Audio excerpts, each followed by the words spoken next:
Assalamu alaikum. Dans cette vidéo, on va traiter la troisième partie de généralité sur les fonctions numériques. La troisième partie, c'est l'égalité de deux fonctions. Comment montrer que deux fonctions sont égales? Définition.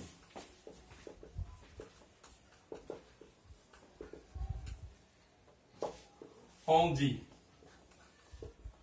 que deux fonctions f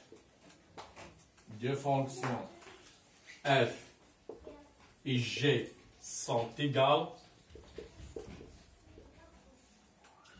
si seulement si il vérifie deux conditions. La première condition, il faut qu'ils ont, f ou g ont même ensemble de définition. C'est-à-dire que 2df, le domaine de définition de f, égale le domaine de définition de g. La deuxième condition,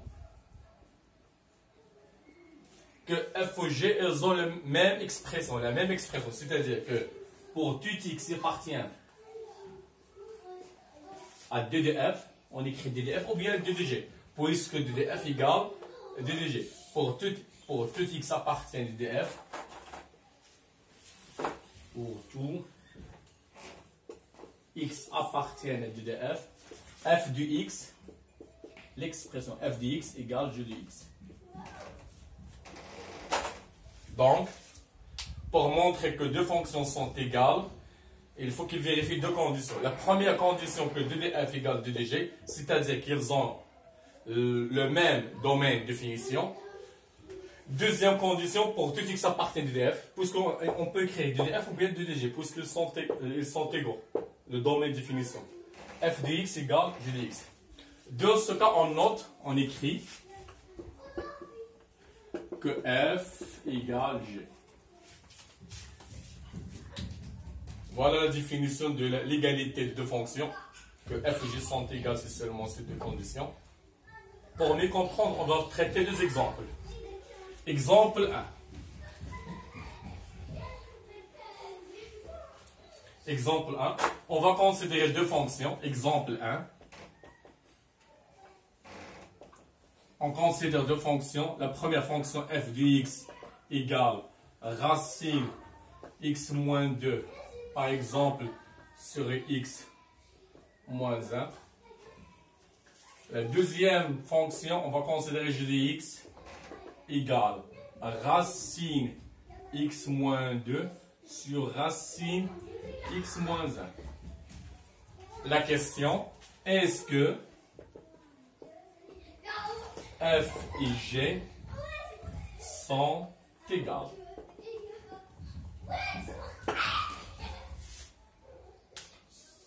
Pour étudier l'égalité de deux fonctions, il faut vérifier deux conditions. La première condition, il faut comparer le domaine de définition de f, l'ensemble de définition de f et l'ensemble de définition de g.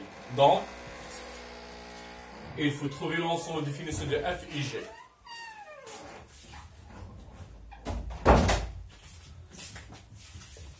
Réponse.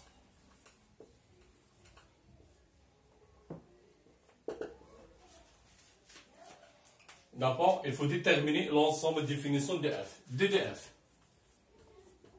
Si l'ensemble d'x appartient à R, tel que. On sait, comme rappel, pour déterminer l'ensemble de définition d'une fonction, on voit est-ce qu'on a un quotient ou bien une racine. Il peut être les deux, comme dans ce cas.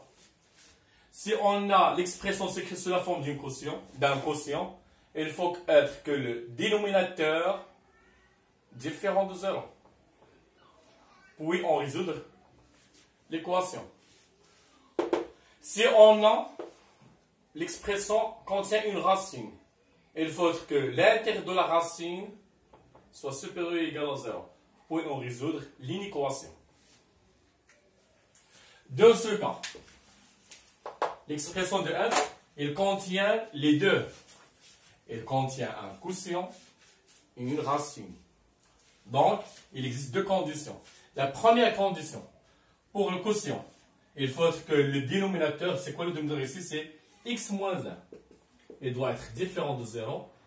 Et la deuxième condition, l'expression à l'intérieur de la racine, c'est-à-dire x moins 2 sur x moins 1 supérieur ou égal à 0.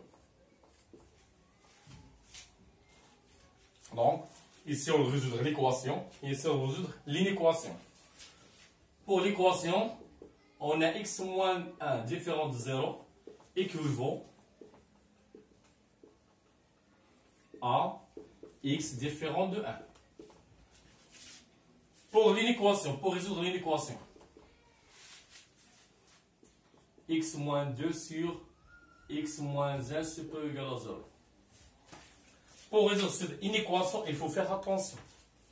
Parce qu'on trouve plusieurs fautes ici. La première faute, ici on écrit la première faute. Il y a des élèves qui écrivent comme ça. Il écrit que à chaque faute, que x moins 2 sur x moins 1 supérieur ou égal à 0 équivaut à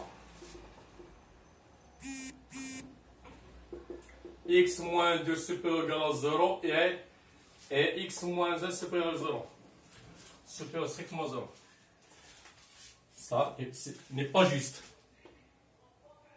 Pour que cette expression soit positive, ce n'est pas insuffisant que x moins 2 positif et x moins 1 positif. Car il existe un autre cas.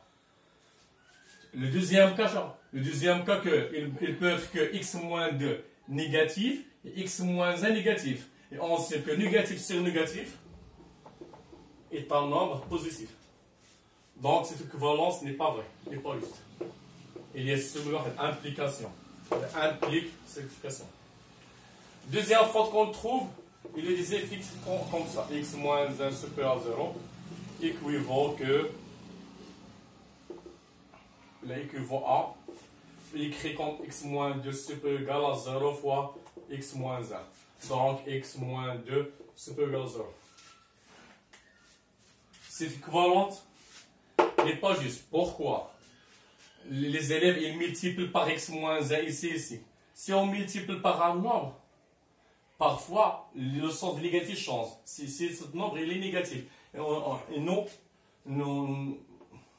x moins 1, on ne sait pas le signe là. Il peut être négatif, il peut être positif. Donc, on ne sait pas le sens de la négatif. Donc ça, c'est pas vrai. C'est pas juste. À retenir, pour résoudre une équation, l'inéquation d'une équation du deuxième degré, par exemple supérieur, ou bien qui contient un produit, ou bien qui contient un quotient, la méthode la plus facile et praticable, c'est tracer le tableau de signes de l'expression. Exemple, pour résoudre une équation qui contient un quotient, il faut tracer le tableau de signes. Pour dresser le tableau de signes de cette expression, il faut dresser le tableau de signes de x moins 2. Dresser, ou bien tracer. Puis le tableau de signes de x moins 1, puis le tableau de signes de quotient. Donc, à retenir, pour résoudre les inéquations de la forme du deuxième degré, ou bien produit, ou bien quotient, la méthode la plus facile, c'est le tableau de signes. Pour dresser le tableau de signes de x moins 1, on a besoin de résoudre des racines de x moins 1. Donc, on résout l'équation x moins 2 égale à 0. Équivaut à x égale à 2.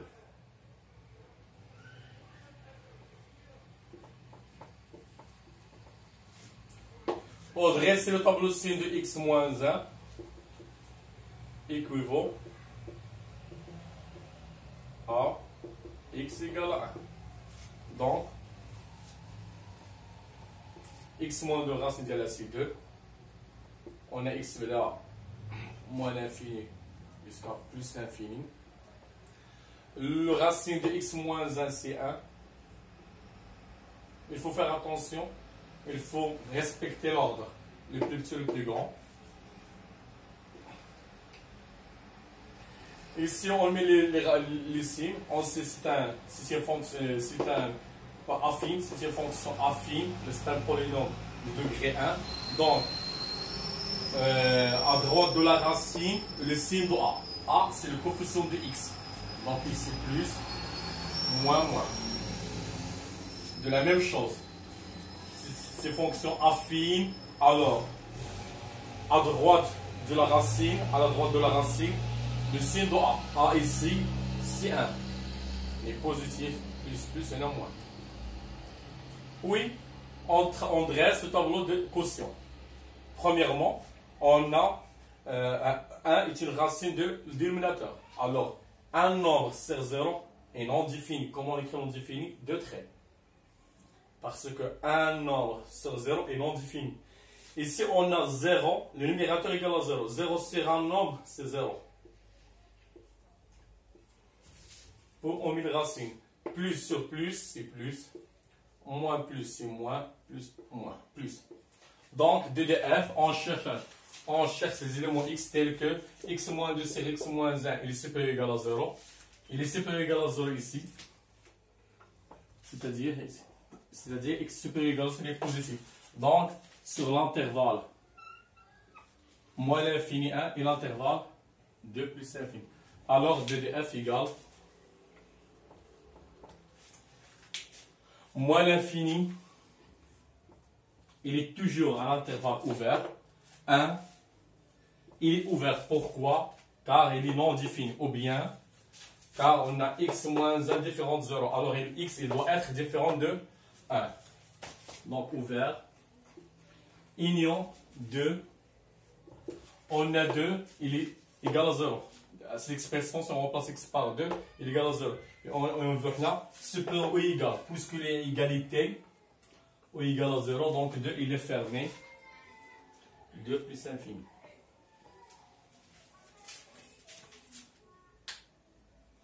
De la même façon, on détermine l'ensemble de définitions de G.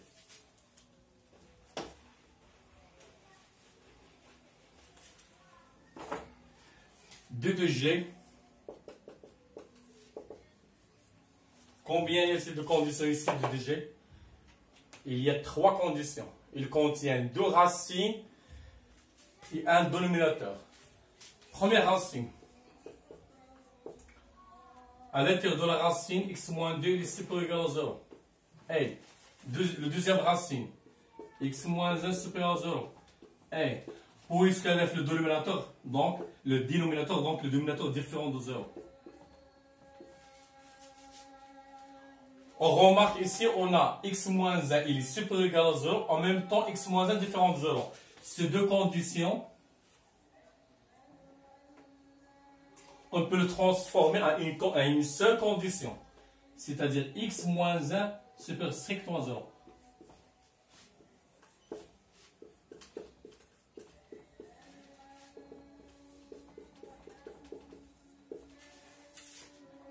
C'est-à-dire, on peut faire une remarque. C'est-à-dire, de la première appel de DF, j'écris, pour déterminer le DF, on a un quotient, alors V de x différent de 0.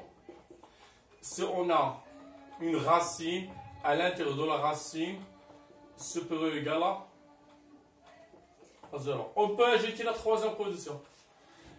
Si on a un quotient et une racine, mais un quotient, et le dénominateur contient la racine.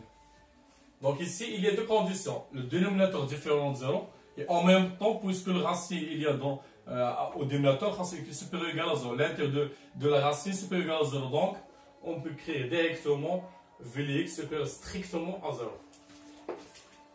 C'est pourquoi on écrit strictement. Car il y a deux conditions. Deux conditions, même expression. X moins 1, il doit être positif, en même temps différents de 0. Donc on écrit l'ensemble d'x appartient à R si x supérieur ou égal à 2 et x supérieur strictement à 1. C'est-à-dire, on cherche quoi? On cherche l'ensemble des éléments qui sont supérieurs à 2 et en même temps supérieurs à 1. Évidemment, ce sont les éléments qui sont supérieurs à ou égal à 2. Ou bien, on trace la droite gradue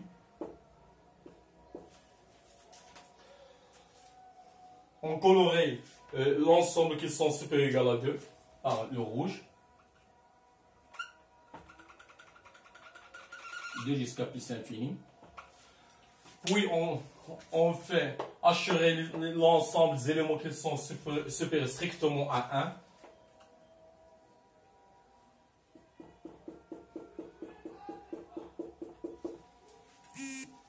Et, c'est-à-dire, c'est là l'ensemble, les éléments communs. Les éléments communs entre supérieur ou égal à 2 et 1. C'est l'intersection. L'intersection des éléments communs.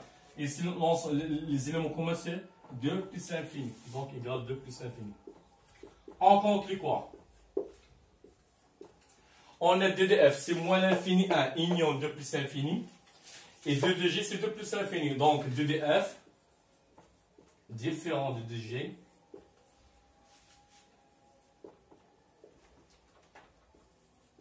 d'où f est différent de g. Car la première condition n'est pas vérifiée.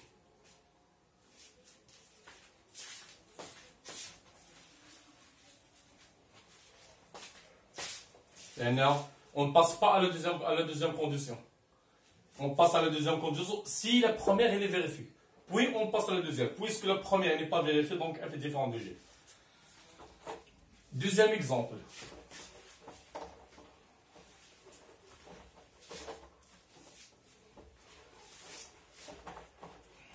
Exemple 2.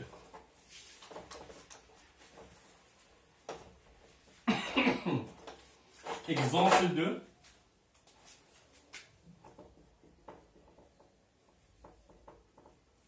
On considère les fonctions f de x égale par exemple 1 sur racine x moins 2.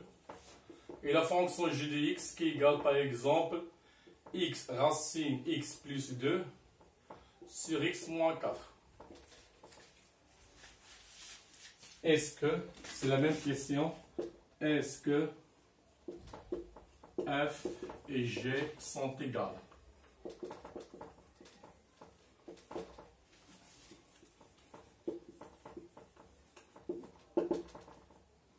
Pour montrer que deux fonctions qui sont égales, il faut qu'ils vérifient deux conditions. La première condition, elles ont la même ensemble de définition. Donc, il faut déterminer l'ensemble de définition de f et de g.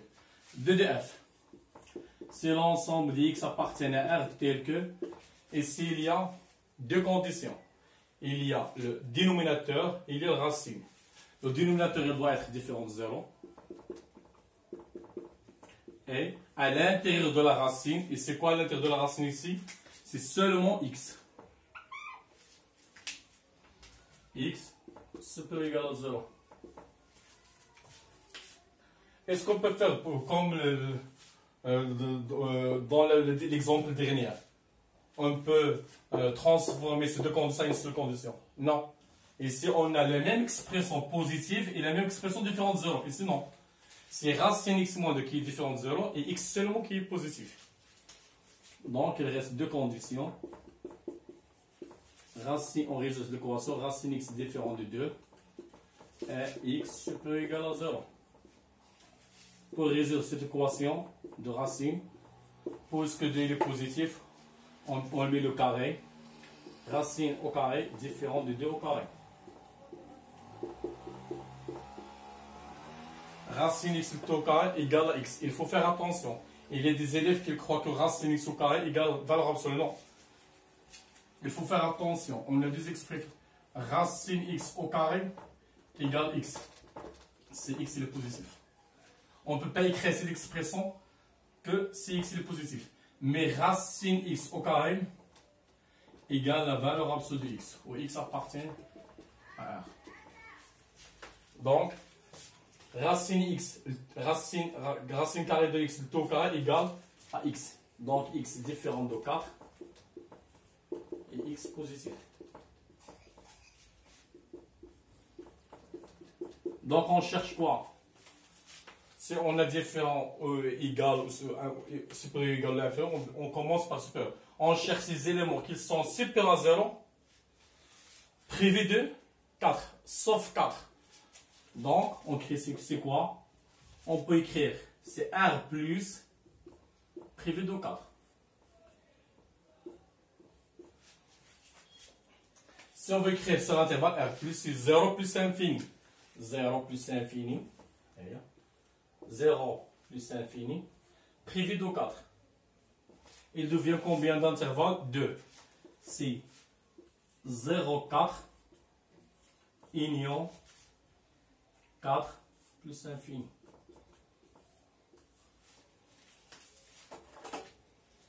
Ou bien on écrit directement, on cherche l'ensemble des éléments qui sont supérieurs ou égaux à 0, sauf 4. Donc c'est 0, 4, union 4 plus infini. C'est DDF. La deuxième étape, on détermine 2 de G.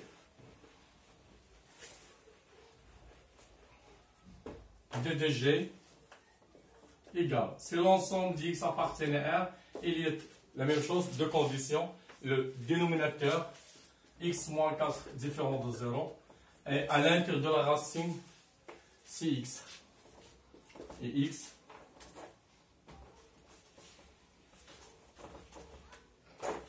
supérieur ou égal à 0. Donc, si l'ensemble d'X appartient à R, tel que X différent de 4, X supérieur à 0, c'est la même chose ici. Donc l'ensemble de définition c'est 0, 4. Union, c'est l'ensemble des éléments qui sont positifs, privés de 1, sauf, privés de 4, sauf 4. On constate que 2 de F égale 2 de G. Alors, le tout, 2 de F égale 2 de G. Donc, la première condition, il est vérifiée. Puisque la première condition est vérifiée, on passe à la deuxième condition. C'est quoi la deuxième condition? Il faut comparer les expressions.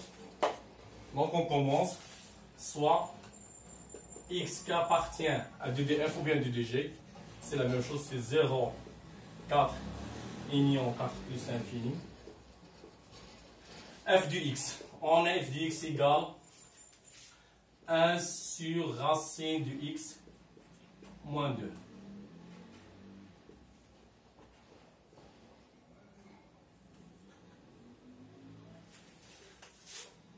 Pour comparer ces deux expressions, il suffit de comparer le dénominateur. Ici, le dénominateur, il contient une racine, ici, non. Donc, on va éliminer la racine de la dénominateur. Pour faire disparaître la racine, on multiplie par le conjugué. Le conjugué de racine x moins 2, c'est racine x plus 2. Donc, elle va être racine x plus 2. On a multiplié ici par racine x plus 2. On fait multiplier le dénominateur par racine x plus 2.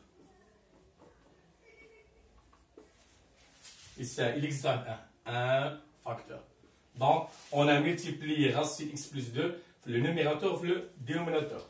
Égal.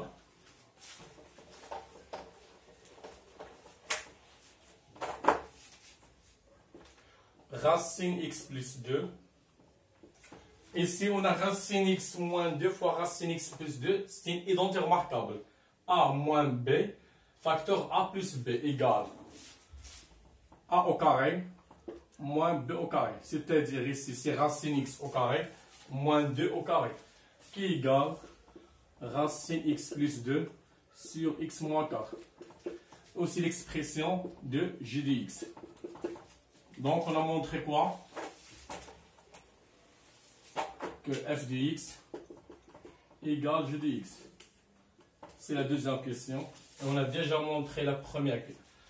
C'est la deuxième condition. On a déjà montré la première condition. d'après 1 ou 2,